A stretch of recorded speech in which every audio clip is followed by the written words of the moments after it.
Hey everyone, welcome to the Batmandrew Podcast. This is a special edition of our podcast today. We are going over the fan casting for the live action Final Fantasy VII movie. So if you haven't followed my content over the last couple of months, I've been posting videos asking for your nominations on who you think should play these iconic characters if they ever made a Final Fantasy VII live action movie. And one of the most awesome people I've ever had the pleasure of meeting engaged with a ton of my videos, and he's joining me today to go over our live fan casting. So, my man, I'm going to kick it over to you. Tell us who you are and introduce yourself. Hey, good evening, everybody. At least on my time zone. My handles are Radwarlock. I'm a big gamer.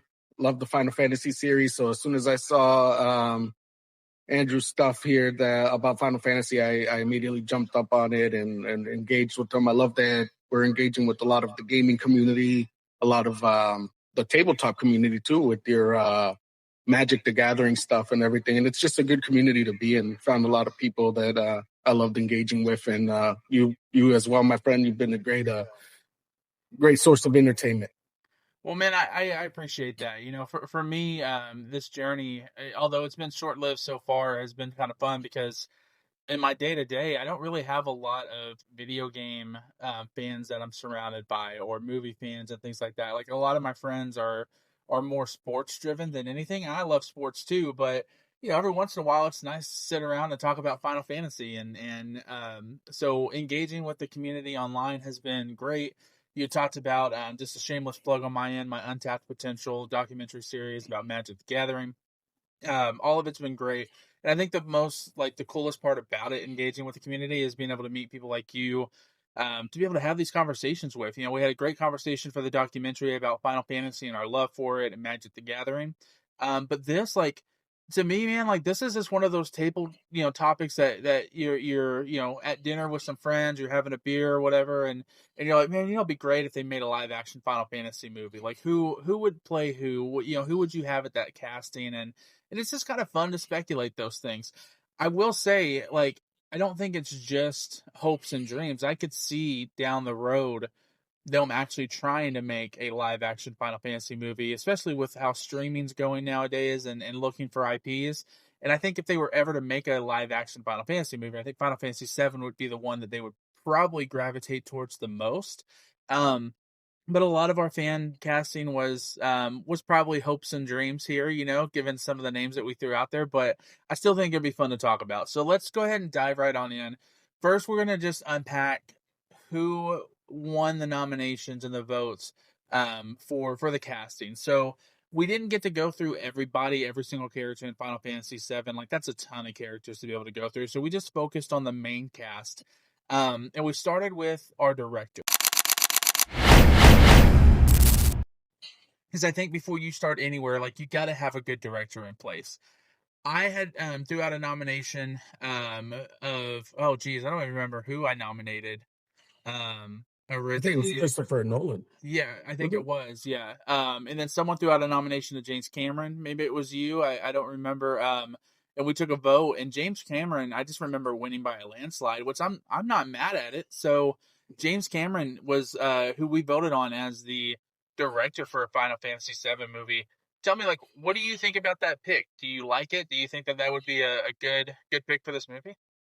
Yeah, I want to say I think I was the one who threw out the nomination for James Cameron. And my reasoning behind picking James Cameron there was I feel like with his movies, especially with the Avatar movies, he hits a lot of the fantastical parts that I just don't want that to be missed with Final Fantasy. It's really easy, and I think Christopher Nolan would probably fall into that, making it too dark. And it's great to have a dark movie. We've seen with the Batman movies what he did a good job. But then when it came down to picking up Superman, who was a little bit more fantastical, which is a big argument. I mean, I love Man of Steel, but a lot of people were saying how dark and how much of destruction there was in that movie compared to that new Superman movie, where I feel like James Gunn did a really good job with it too. So I think James Cameron would be a more balanced pick to get both ends of it. Yeah, I agree. Actually, now that I remember, because this tells you how long ago I started this series. it was actually Steven Spielberg that I threw out there because it was Yeah, his movie from. I mean, obviously Steven Spielberg. I mean, he's the greatest director of all time, right? yeah, But it was his rendition of Ready Player One that I was like, oh, like I think he really understands like the nerd genre, right? But when you threw out James Cameron, like I said, I wasn't mad at it because I think the most important part, like if you're going to get people invested in a Final Fantasy VII live action movie, and we're talking about like people who aren't gamers, right? Because like you're going to get those people to come no matter what. Like we need to be able to reach like my wife. My wife needs to be able to go see this movie and enjoy it. And I think if you're going to do that, you're going to have to create a immersive world that people can really kind of dig themselves into. And I think if you're talking about Midgar, like you've got to have someone like James Cameron who can build a world like he did with the Avatar movies and stuff like that, and just get you immersed in that landscape and where you're at. And given his work with Avatar, when you think of things like the live stream and things like that, and things that you'll see in a Final Fantasy VII movie, man, I think it was a great pick. What I really like about it though, and we'll talk about this a little bit more when we get to the Sephiroth casting, is I think James Cameron, I mean, the Terminator movies, I think when you look at Sephiroth, you need someone I imagine Sephiroth in the vein of like Terminator 2, where you get like this super dark and gritty and just terrifying almost being in Sephiroth, and I think James Cameron would deliver on that. yeah. I agree that's what that balance aspect they're saying. But yeah, Sephiroth is definitely got to be a lot of movies with the heroes and everything. They're just as good as their villains is a big saying. So you definitely have to have somebody who can nail Sephiroth on top of just nailing the great cast of heroes that we're gonna have. Yeah, I agree, and because I really do believe that like this movie, if it ever was to get made, would really predicate on the casting and portrayal of Cloud and Sephiroth. Like those are obviously your two main characters, and you've got to nail both of them. But I think James Cameron would do a great job of really guiding those actors, whoever they were, in that live action movie. So we get our director in place, then we start jumping into the set of cast, right? And I started with a couple of different, like, I guess, B characters from the games. But for sake of this, we'll kind of just start from the bottom, right? So let's start with President Shinra. So the nomination that won out ended up being Skarsgård, which I mean, I'm not mad at. Like I threw out Clint Eastwood as a possibility, but I think that Skarsgård is a phenomenal pick. What I wanted was a father son duo with President Shinra and Rufus. So I guess we'll just also say what we got was Stellan Skarsgård and Alexander Skarsgård as President Shinra and Rufus. So I think you were high on those nominations. I think you might have been one of the ones that threw it out there. So walk me through it. What do you think of those? Um, well, those were my choices too, as well. A lot of it was because of that stipulation with it being a father-son duo. Because if it was just separately, one of my people that I would have said for President Shinra would have been Hugo Weaving. I want to say that's his last name. Yeah. After seeing that movie Immortal Engine, I thought he played that role really well, and it kind of almost seemed very similar to like a President Shinra kind of character. But with the stipulation of wanting to have a father son, and the biggest father son thing I feel like out there would be the Skarsgård family. They're prominent in movies, and they're great in everything they do. So that's where I picked those guys. Yeah, and I think like because again I that was just me wanting to be able to have like some fun with it because the father and son from the game. I do like the Hugo casting. I think that would have been great. I think of him like so iconically as Red Skull from Captain America, and I mean he can't do any wrong. So I think President Shinra for sure would be great. But I also think like this Stellan Skarsgård, like his presence, his on screen presence alone, um, especially if you really follow, like if you're trying to make this portrayal be like what we got in the Final Fantasy VII remake, you're talking about a guy who has to like almost have that like dirty, gritty feel to him. Like Shinra is obviously a shitty, slummy company who is draining the world of its lifeblood, right? And you have to have someone who can on screen portray that and honestly feel no remorse for what they're doing. There is no doubt in my mind that Shinra knows that they're killing the planet, right? Like in Oh this yeah. game, and they just don't care. But what I think is probably like where this casting I think is brilliant, because when you think of some of the worst things that Shinra does in the game, and dropping the plate on Sector 7 is obviously the worst, right?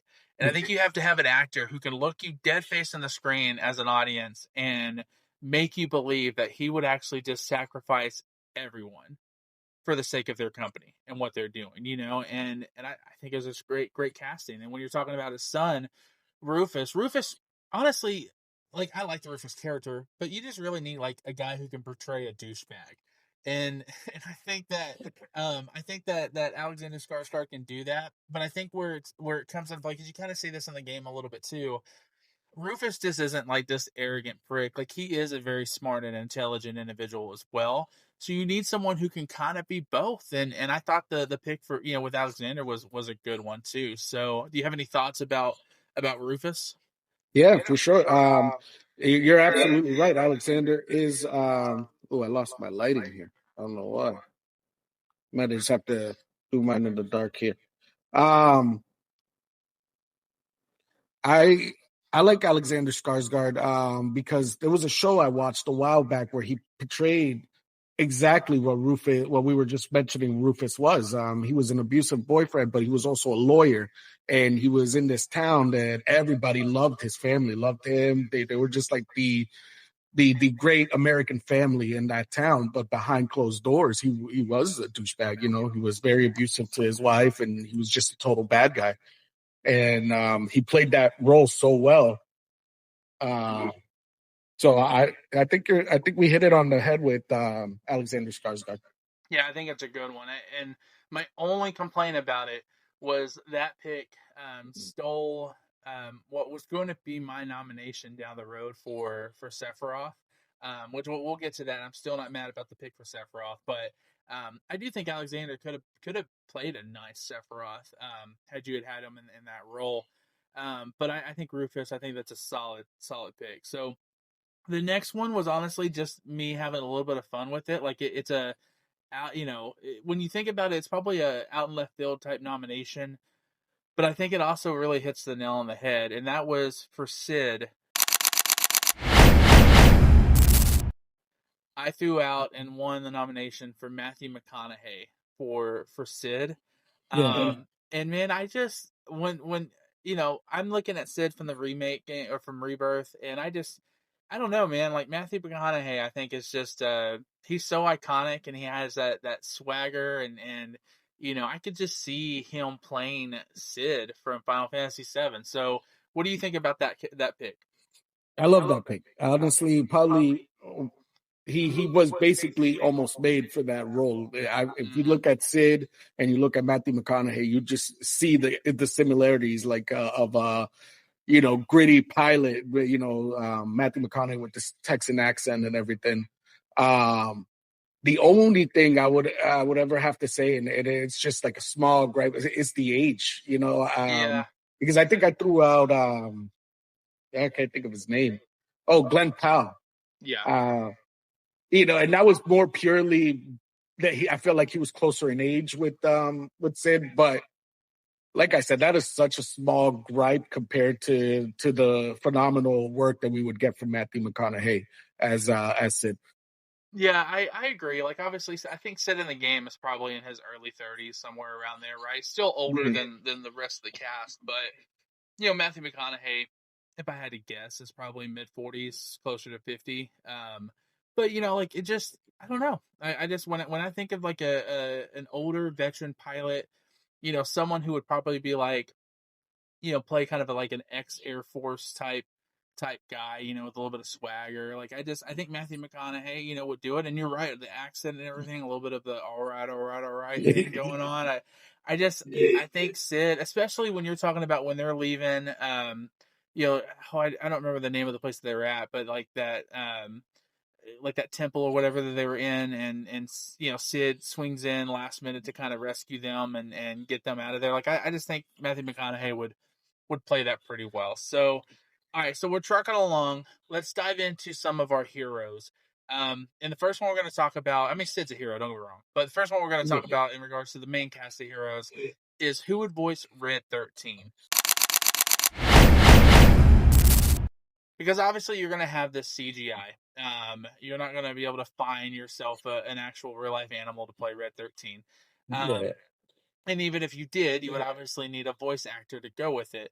And this one was a little bit on the nose, but I couldn't get out of my head Jeremy Irons as Red 13. And he was, obviously the iconic voice of Scar from the animated Lion King movie.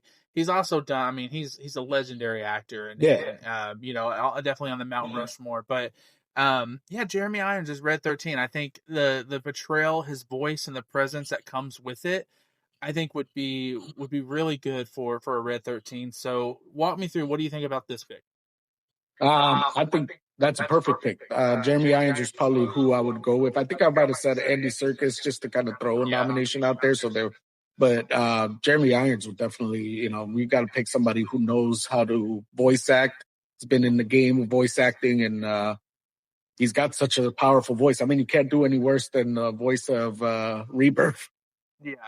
I understand. Yeah, obviously with the voice acting, you could have went with the guy who did the voice in Rebirth.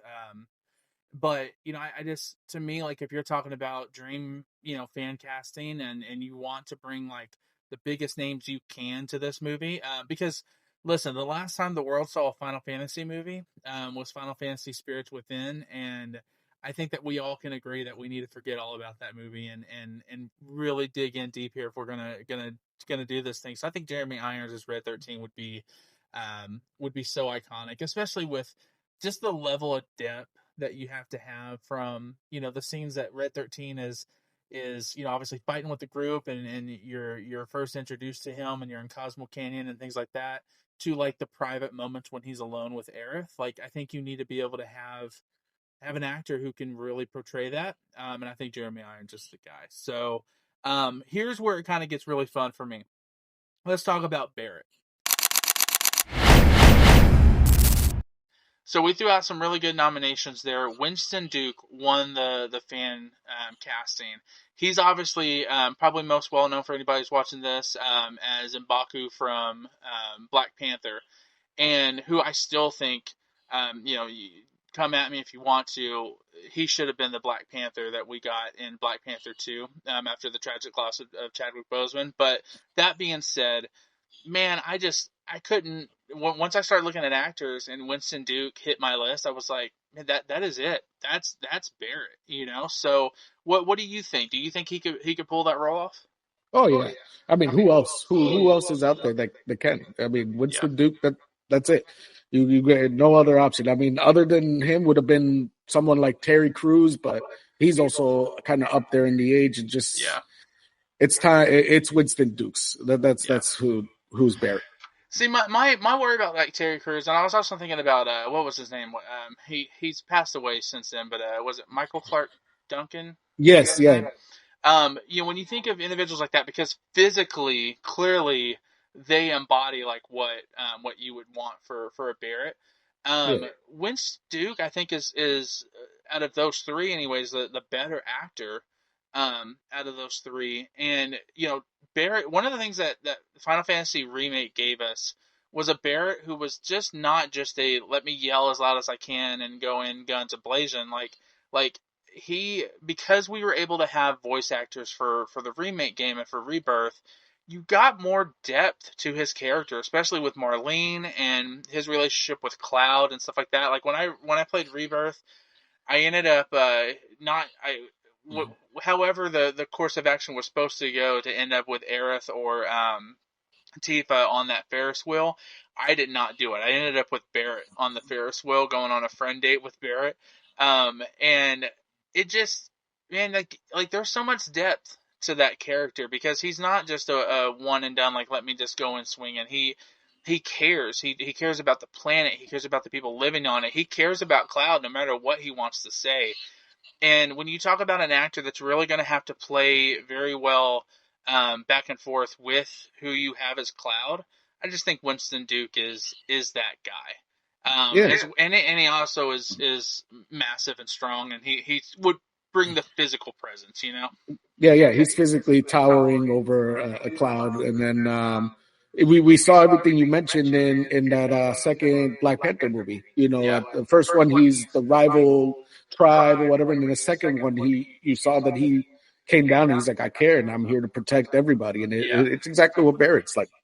Yeah, such a good actor. I also know that his name has been thrown out there as a potential Kratos in this God of War television series that Amazon's doing, and I wouldn't be mad at that either. Like I think he is a tremendous actor, and in a world where and honestly I think out of all the names we have on the list, he is probably the most reasonable name if they ever really did a live action movie to play one of these characters, like, because he's not an A-list actor, he's not like an all-star, but he is someone that I just think that would do well in this role. So all right, now we're moving into our big four, really, right? So we're talking about Aerith, Tifa, Sephiroth, and Cloud. So let's go ahead and start with Aerith. I threw out the nomination of Dakota Johnson, and I was ready for some backlash, but really no one like came at me too hard. My wife was the one that actually threw out the nomination, and when she said it, I just couldn't unsee it. Like I was like, you know what? Like she's not as bad of an actress as people want to make her out to be. Yeah, the 50 Shades Grey movie, the Madam Web movie, she's still a good actress. And when I thought about Aerith, I was like, you really need someone who is soft and gentle, but also strong willed and powerful. And I thought she would portray that. But then someone else threw it may have been you who threw out the nomination of Alison Brie. And Alison Brie was the one that ended up winning. And when I went and announced the nomination and who won, I was just very clear. Like I did not like the pick at all. I like Alison Brie. I think she's a great actress. I think she's funny. Community is a funny show. It's one of my favorite shows. She was in that wrestling show that was on one of the streaming channels, Glow, I think it was. Like, I like Alison Brie. I just didn't like her as Aerith. So, what are your thoughts? Alison Brie. That's who we got casted. Do you like the pick? No, I'm a die on the hill. I actually didn't throw out Alison Brie. I threw out and I can never say her name, Margaret Qualley. I don't know how to say her last name. Yeah, I don't know how to say it either. I know what you're talking about. But that's the person. I'm gonna die on that hill. That's who should have been Aaron for me. But I see what you said. Everybody kind of voted for Alison Brie. I don't know much about her. I just know Dakota Johnson just kind of has a bad rep with, like you said, with a lot of failed movies. I don't think she's a bad actress. I don't know. She's going to be carrying that kind of cloud with her there. Yeah. No pun intended. Yeah. You're not, because the way I did it was I just went out and when people would throw out nominations, I took who like I either agreed with or who like ended up like what comments got the most likes on or whatever. But with I don't know how to pronounce her last name either, but Margaret, the girl that you threw out there, the only thing I've ever really saw her in was that movie with Brad Pitt. Was it like Once Upon a Time in Hollywood, or whatever?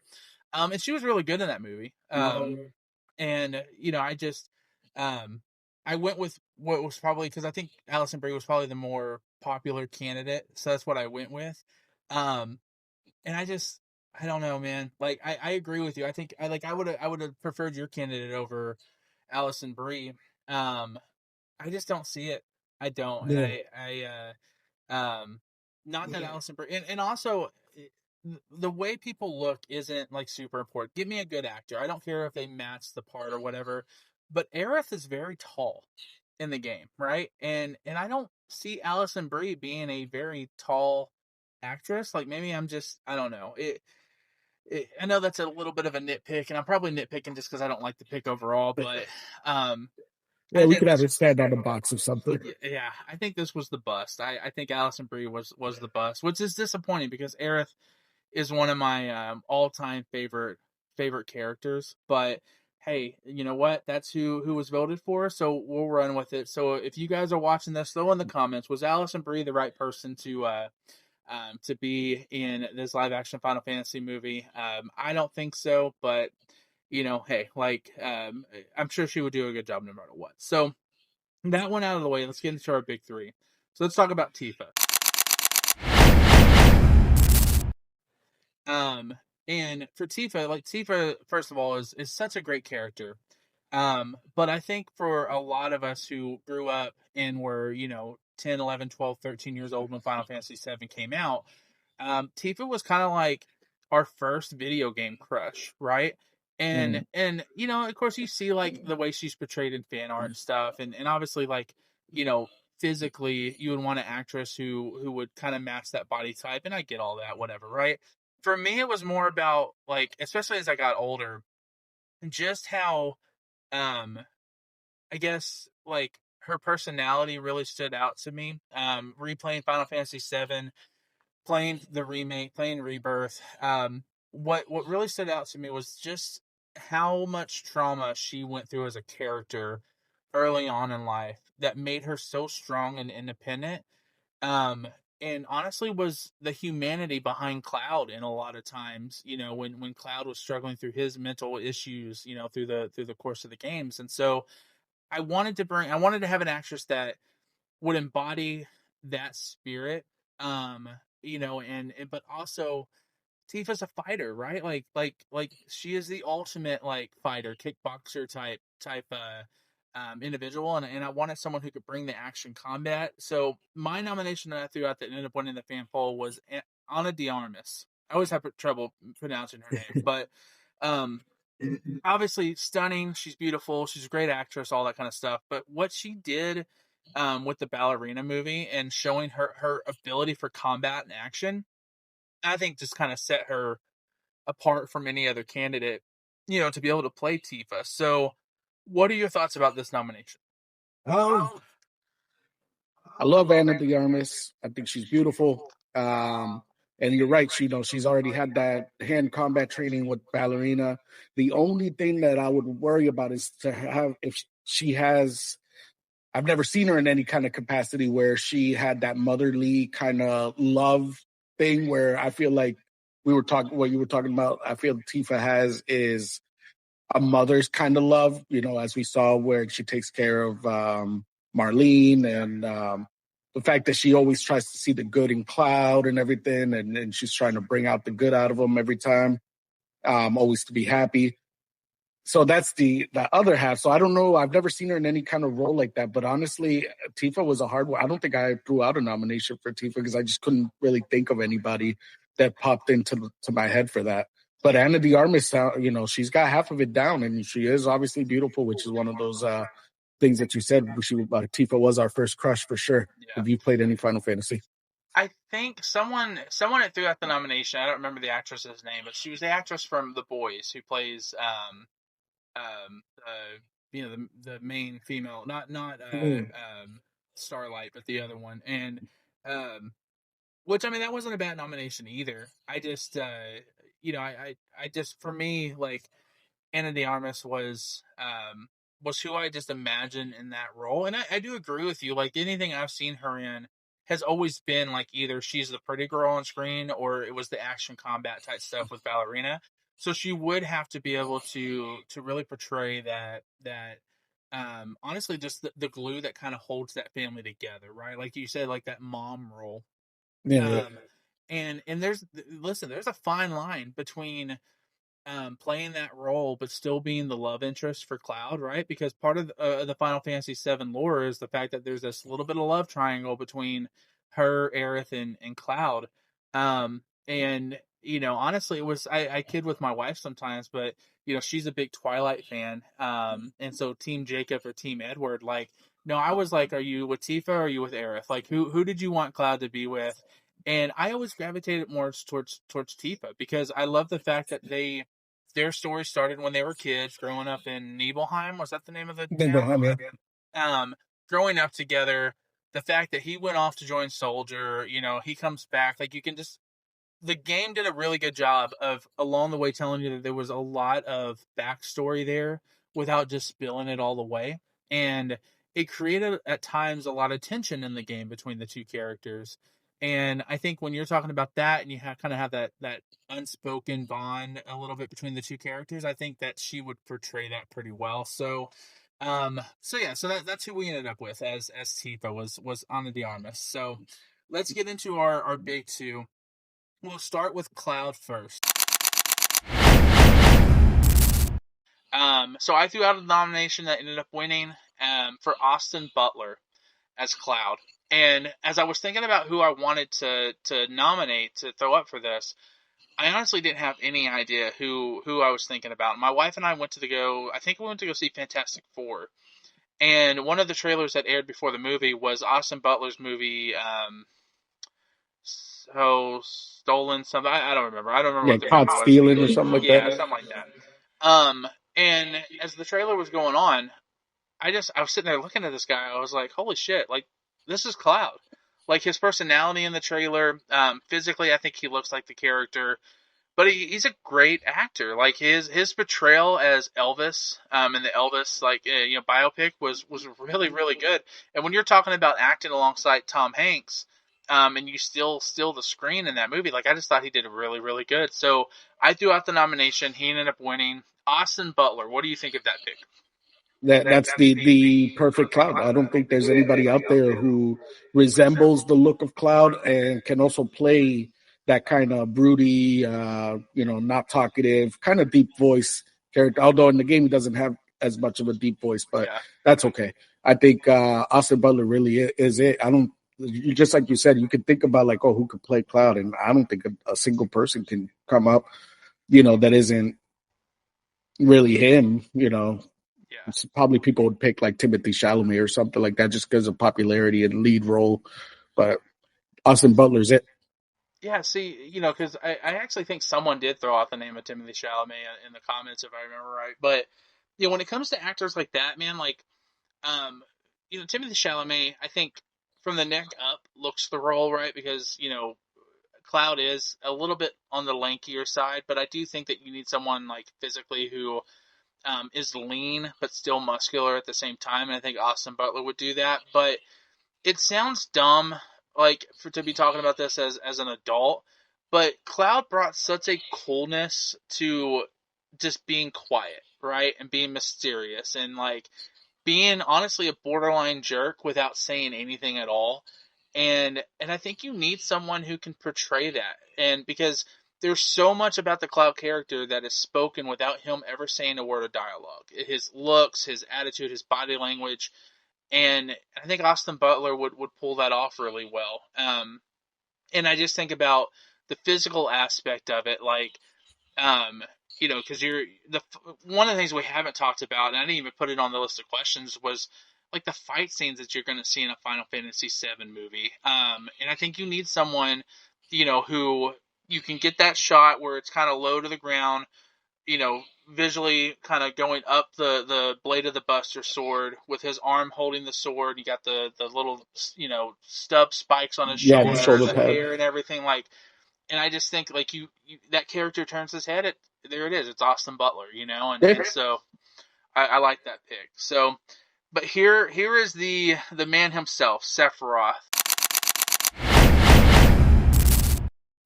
The dark horse. Yep. Man, that's a hard character to cast. And I had talked about, like, I thought Alexander Skarsgård was going to be my pick, but he ended up winning the nomination for Rufus. So I was like, man, where do I want to go with it? And I threw out a nomination that I wasn't sold on. I threw out Michael Fassbender. And I have no reason why. I just was Googling actors, and I was like, I need to throw out someone. Hopefully someone will give someone better. The one who ended up winning wasn't even a thought in my mind, and I really had to think about it for a minute, especially after they ended up winning. Like, do I like this pick or not? Or excuse me, after they tied, do I like this pick or not? Was Cillian Murphy. And I sat there and I was like, ooh, at first I was like, oh, Cillian Murphy. I'll put him up. He got nominated, but I don't know about this. And the more I thought about it, the more I thought about Sephiroth, the more I realized that like his age and his appearance and everything, like you could have a Sephiroth who looks a little bit older. I don't think you have to have one that is young and looks like the rest of your characters because he's been around Soldier for a while. I think you need someone who can just be very sinister and evil while also realizing like, you know what? Like the dude kind of has a point. Like we're destroying the earth. All he's trying to do is give back to the planet, and you also need someone who has, let's just face it, who can portray the mommy issues, pretty well in regards to his psyche. I like the pick of Cillian Murphy, and I think with Sephiroth, you're going to have obviously just this epic battle between Cloud and Sephiroth towards the end of the movie. But aside from that, you don't need an actor who can do a whole bunch physically. You just need someone who has a on-screen presence who can just command the screen. And I think of Cillian Murphy and Oppenheimer, and I think he does that. And so I like the pick. What do you think, Cillian Murphy? When I saw that Cillian Murphy had won it, the only thing I kept thinking was like he's old and he looks old. That's the and you don't want to see that long silver hair and he turns around and it's somebody that kind of looks like your grandma.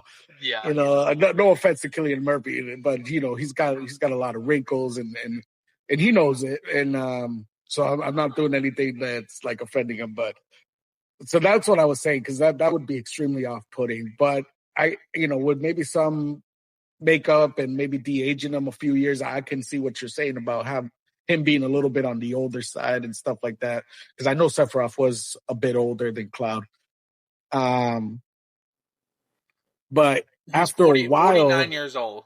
Cillian Murphy is 49 years old, which I think is he looks about 50, a little bit older than 50. Yeah, he does for sure. I think you would have to kind of put makeup on him or de-age him a little bit. But man, you can't. I mean, Cillian Murphy's an Oscar winner, and I think he would be the marquee name in this movie if this our fan casting it goes the way that it does. And so I don't disagree with you. I just when you're looking at a world though of actors of like who could really play Sephiroth, I don't know anyone else. Yeah. Well, this is what I was gonna say. I've actually started rewatching the Viking show. I don't know if you've ever seen them. Mm-hmm. But I know of it. Okay, well, towards the end, you might have to search this kid up. I don't think he acts anymore.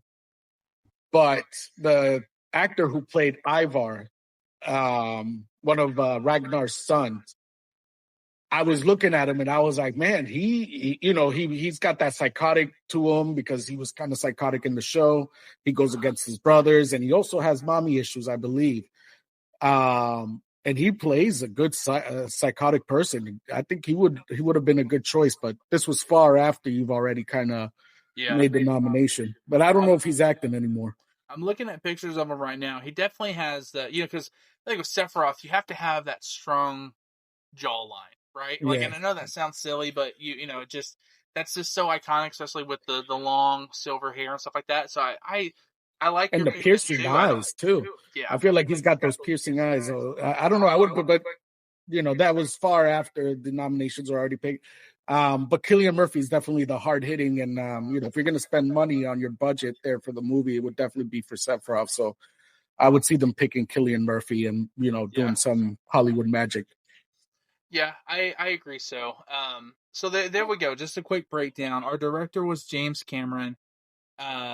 And then we went President Shinra and Rufus. We went with Stillion and Alexander Skarsgård, a father-son duo. We went with Matthew McConaughey as Sid. Jeremy Irons is the voice of Red 13. Winston Duke as Barrett. Allison Brie as Aerith. Anna de Armas as Tifa. Austin Butler as Cloud. And then Cillian Murphy as our Sephiroth. So there's a couple of lingering questions, however. Right? So we talked about the cast and the director, but what studio do you think should do this movie? Because like when you think of, like, we talked about James Cameron and Avatar, clearly, I mean, that's Disney. You know, and you look at you know, some of the popular studios, like, you know, Warner Brothers could do something with it. You know, for me, I don't really have a reason. It was just kind of it, like when I thought about this, it was the first studio that popped in my head. And that was Paramount. And I think the reason why, like a couple of them, one, because if I'm not mistaken, they're the ones who produced the Transformers movies. Um, and I think that you know, like they're clearly, they have deep pockets, especially now. I mean, you're talking about, they're right now, they're in talks to try to buy Warner Brothers outright. And so, but Paramount, they're so iconic. And I think that they are poised to look for their new franchise. And if you could strike a deal with, you know, Square, and be able to deep dive into the world of Final Fantasy, starting with a Final Fantasy VII live action movie. But if you got the rights to Final Fantasy and you could do anything with any of the games and stuff like that, you're talking about just a world of potential. So Paramount was where my mind went to first. So what about you? What are your thoughts? Um, I would, if it was going to be a movie, yeah, I would probably agree Paramount. But if it was going to be a show, I would probably would lean more towards something like Amazon. I don't know if Yeah. that kind of counts, but you know, I would say something along the streaming line would probably fit, because again, you're going to have to win over new audiences, and there aren't a lot of people who are big Final Fantasy fans. So having something that they might already have, like a streaming service, it will probably get them to come out over and watch and stuff like that. So movie, Paramount, and if it was a show, probably Amazon. You know, Amazon, even as a movie studio, I mean, Amazon's starting to produce movies and put them out in, you know, theatrical, because they own MGM. You know, so I could see Amazon doing something with it. I could also see Apple doing something with it as well. You know, talk about streaming. I think Apple would be a good home for if you went streaming.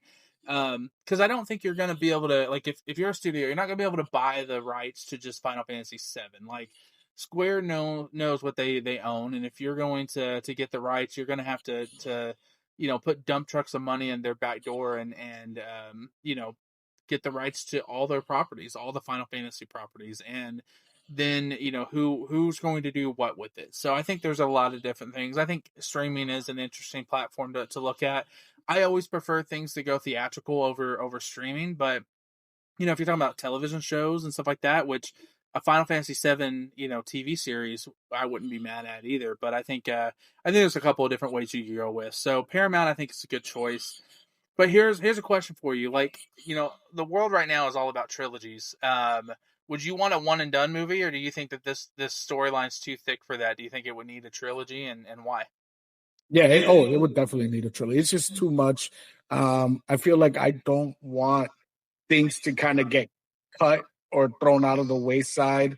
That I mean, I honestly think it's almost hard to kind of cut anything, because everything's kind of important in Final Fantasy VII. So it would definitely have to be a trilogy if you really want to flesh things out, kind of like a Lord of the Rings. You know, Lord of the Rings was so big that they had to make it into a trilogy. You can't cover it all in 2 hours, hour and a half, or whatever Yeah. a movie is nowadays. So for sure, trilogy.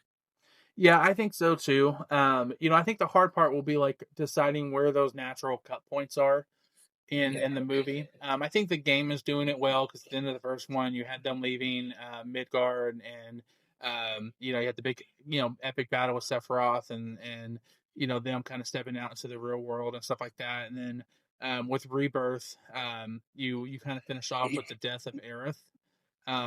You know, and then going into whatever the third one is going to be. So yeah, I think there's some natural breaking points there. Um, you know, so it'll all be about how they wanted to go about kind of breaking up that story. But I think you have to be able to leave it on some good cliffhangers to really get the audience to want to come back and see it. So yeah, I think trilogy is a good point too. And then my last question for you, man, is there anything out of this franchise that you would want to see in a live action movie? Like, for me, I think that given the world of technology where we're at now with CGI and stuff like that, um, there are two places that I really want to be able to see them explore. One is the Golden Saucer. I just think that that's a really fun place to be able to be. I'd love to see a movie take 20 or 30 minutes and spend a lot of time there, and because I think it gives you a place to really develop the characters and get to know them a little bit more and stuff like that. But Cosmo Canyon, I just visibly, I think that would be beautiful to see on a movie screen. So, is there anything in particular you're like, if you're doing this, you have to include this? Yes, it's three things actually. If you're gonna make this right, world building.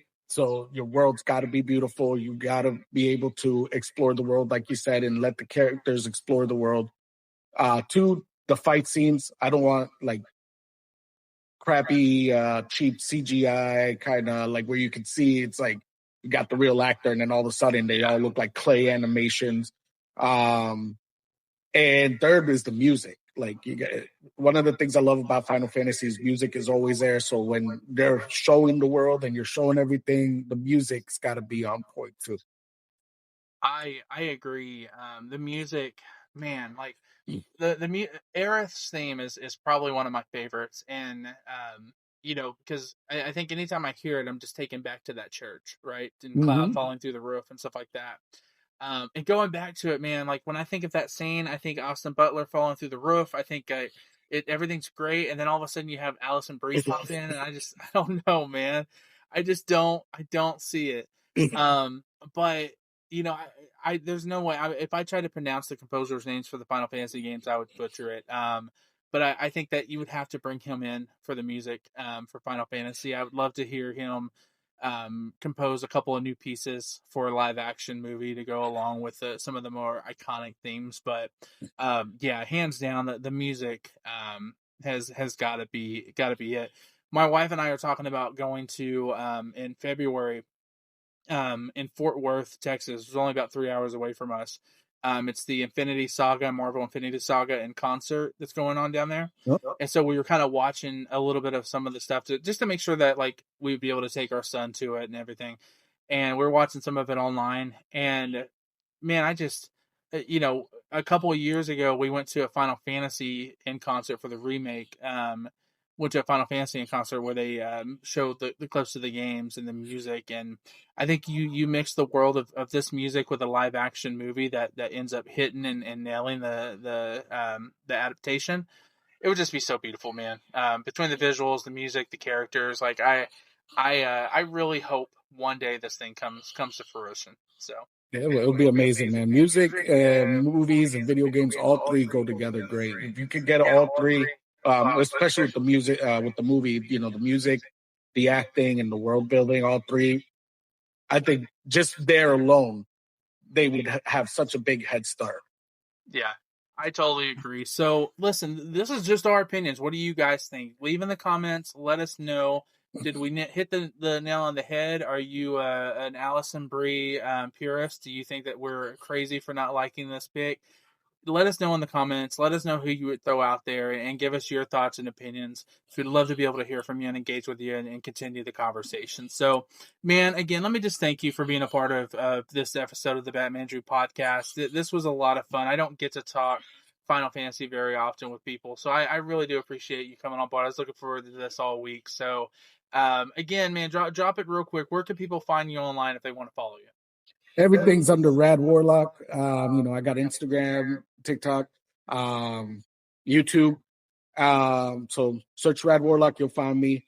If you're gonna do anything before you follow me, follow the Batmandrew. That's where the real entertainment's at. Oh man, I appreciate that. I'll Venmo you the money later for that compliment. I appreciate it. So, all right, guys, we'll catch you next time at the same Batmandrew time on the same Batmandrew channel. Thank you, guys.